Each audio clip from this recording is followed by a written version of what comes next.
श्रीराम समर्थ. प्राध्यापक K V वेलसर लिखित सद्गुरू श्री ब्रह्मचैतन्य गोंदवलेकर महाराज यांच्या चरित्रामधील कुलवृत्तांत आणि बालपण यातील पुढील भाग श्री महाराजांचा जन्म, भाग क्रमांक 2. पांडुरंग घरी आल्यापासून पंत वर्षातून 2दाच पंढरीला जात. दर शुद्ध एकादशीला रात्रभर भजन होई आणि द्वादशीच उपास सोडून मंडळी आपापल्या घरी जात. सौ गीताबाईचे दिवस भरले आणि शके 1766 इसवी सन 1845 मधील माघ महिन्यातील शुद्ध एकादशी आली. दर एकादशीला गीताबाई विठोबाची षोडशोपचार पूजा करीत असत. त्याप्रमाणे या एकादशीला देखील पूजा झाली. विठोबाचे तीर्थ सर्वांना दिले आणि सर्वांचा फराळ झाला की नाही याची चौकशी करून त्यांनी स्वतः थोडा फलाहार केला व विश्रांतीसाठी जरा अंग टाकले. तिन्ही सांज टळल्यावर त्यांच्या सांगण्यावरून सुईणीला बोलावून आणली. बाहेर मंडळींनी एकादशीचे भजन सुरू केले. गीताबाई तोंडाने नामस्मरण करीत होत्या. सासूबाईंनी किंवा आईने काळजी दाखवली तर नामस्मरण करीत बसा, काळजी करू नका असे त्या सांगत. पहाटे भजन संपून पांडुरंगाची आरती सुरू झाली आणि इतक्यात श्री महाराजांचा जन्म झाला. माघ शुद्ध द्वादशीला बुधवारी पहाटे सूर्योदयाच्या सुमारास गोंदवले येथे श्री महाराज जन्मले. आपल्याला नातू झाला हे ऐकताना पंतांना परमानंद झाला आणि त्यांनी पांडुरंगावर प्रेमाने फुले उधळली व गावात साखर वाटली. पंतांना नातू झाला ही वार्ता हा हा म्हणता गावभर पसरली आणि गावातील स्त्री पुरुष बाळाला पाहायला आले. पंतांनी ज्योतिषी बुवांकडून श्री महाराजांची कुंडली मांडून इष्टानिष्ट ग्रह पाहिले आणि वैदिक ब्राह्मणांकडून वेदोक्त मंत्रांनी बाळाला आशीर्वाद दिला. श्री महाराजांचा जन्म म्हणजे लिंगोपंतांच्या ऐश्वर्याचा कळस होता. श्री महाराजांचे बालपण. पंतांनी बाळाचे बारसे एखाद्या उत्सवाप्रमाणे थाटात केले. त्यांनी त्या दिवशी खूप अन्नदान केले. जिकडे तिकडे आनंदाचे वातावरण होते. सर्वांच्या संमतीने गणपती असे बाळाचे नाव ठेवले. श्री महाराज जन्मल्यापासून शेवटपर्यंत स्थूलदेही व गौरकाय होते. तान्हेपणी तर त्यांचे रूप विशेष सुंदर असून ते झाले तेव्हा 4 महिन्यांच्या मुला एवढे मोठे होते. श्री महाराजांचे सर्व अंग सुगठीत पण नाजूक होते. वर्ण सफेद गोरा नसून त्यामध्ये पिवळसर झाक होती. दंड चांगले भरलेले, हात लाल लाल व रेशमासारखे मऊ, छोटी छोटी बोटे, सुबक पावले, गोल व घट्ट पिंढऱ्या, मोठ्या मांड्या, लाल लाल ओठ व त्यांच्यामध्ये वळवळणारी लाल जीभ, सुरेख नाक, तेजस्वी चमकणारे डोळे, भव्य कपाळ आणि पुष्कळ काळे केस असलेले हे तान्हे बाळ आईबापांचेच काय पण शेजार पाजाऱ्यांच्या सर्व लोकांचे जीव की प्राण होऊन बसले.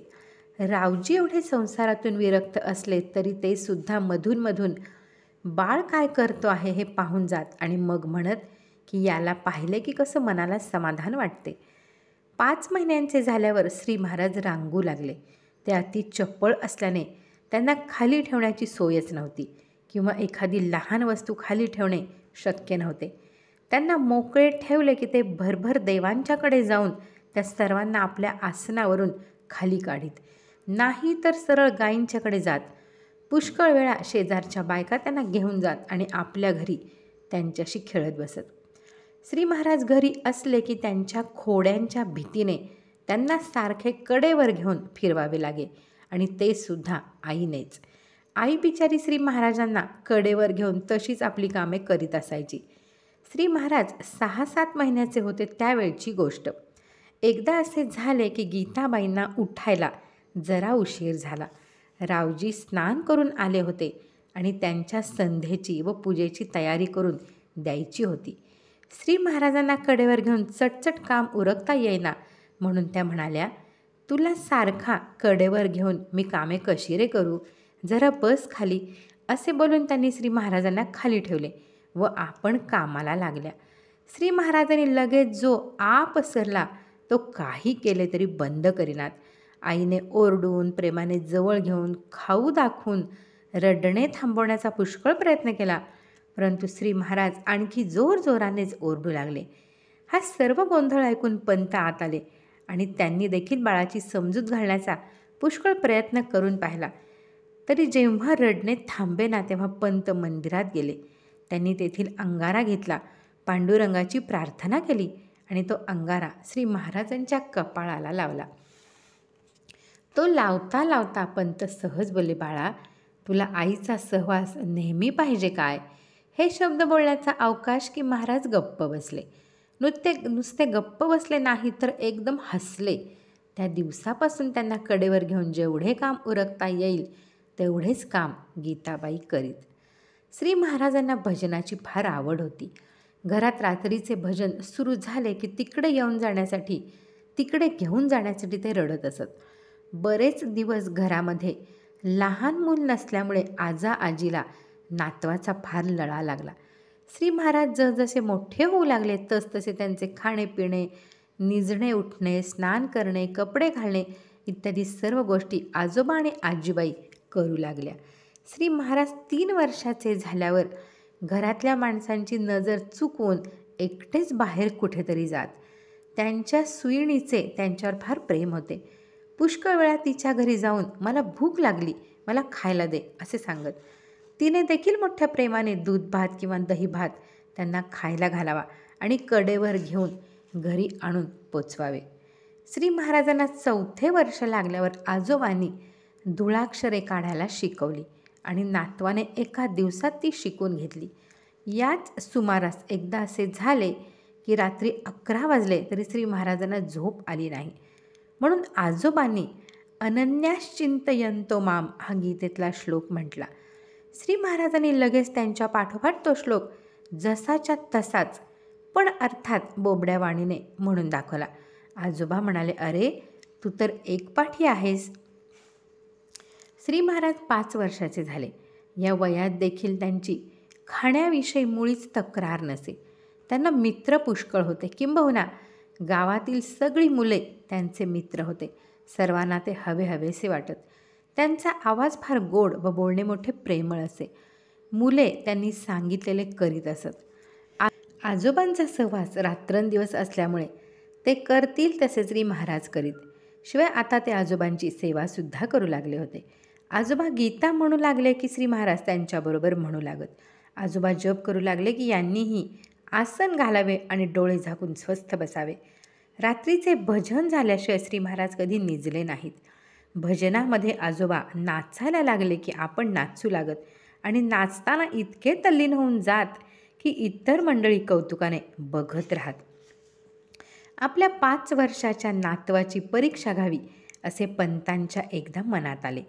सगळी मंडळी बसली असता पंतांनी श्री महाराजांना हाक मारली आणि ते म्हणाले, बाळ गणू, तुला हंडा भरून मोहरा दिल्या तर तू काय करशील?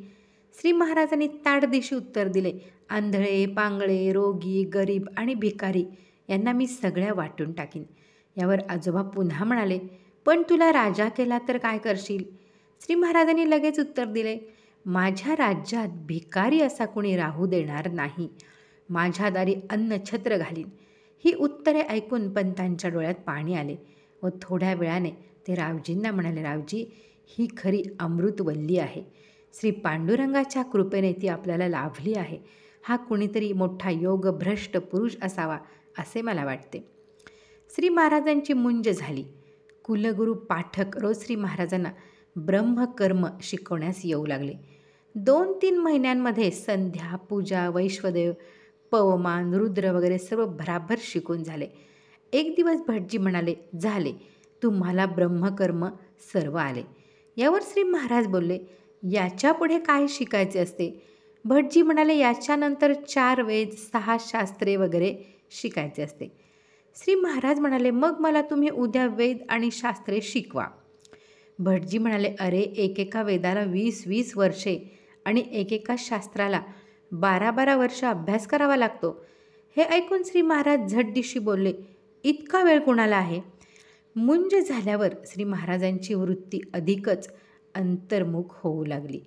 ध्रुव, प्रल्हाद, द्रौपदी, गजेंद्र इत्यादी भक्तांच्या कथा त्यांनी पंतांच्याकडून वारंवार ऐकल्या होत्या. त्यावर आता जोराने मनन होऊ लागले. श्री महाराजांना 6वे वर्ष लागले होते. एके दिवशी रात्री 1 वाजण्याच्या सुमारास आजोबा जागे झाले आणि शेजारच्या अंथरुणावर पाहतात तो त्यावर श्री महाराज नाहीत. लगेच पंतांनी मंडळींना उठवले आणि दिवे व मशाली घेऊन श्री महाराज कुठे आहेत याचा शोध चालवला. आई तर फारच घाबरली. सगळ्या गावात शोध केला पण यांचा पत्ता लागेना. पण निराशा झालेली मंडळी शेवटचा